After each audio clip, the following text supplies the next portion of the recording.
encombré de ses désirs, avide d'une liberté illusoire.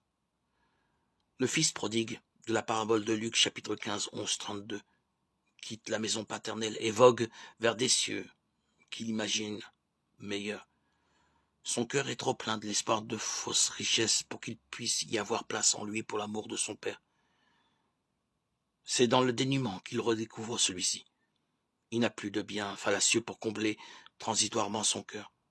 Il a besoin de l'essentiel, l'amour, et, en l'occurrence, l'amour paternel. Réintégré dans la famille, rentré en possession des biens et des joies de la famille. Il a acquis cette liberté d'être fils, qui est une nouvelle relation entre lui et le père, entre lui et les biens temporels. Si la pauvreté est une attitude filiale, il est clair qu'il faut être pauvre de cœur pour être réellement enfant. On comprend alors que le péché se situe au niveau du cœur. C'est refuser d'être enfant de Dieu. En revanche, le cœur étant changé, l'être tout entier est sauvé. Pour celui qui accepte d'être enfant, ce ne sont pas ses péchés et ses erreurs qui le séparent du Père.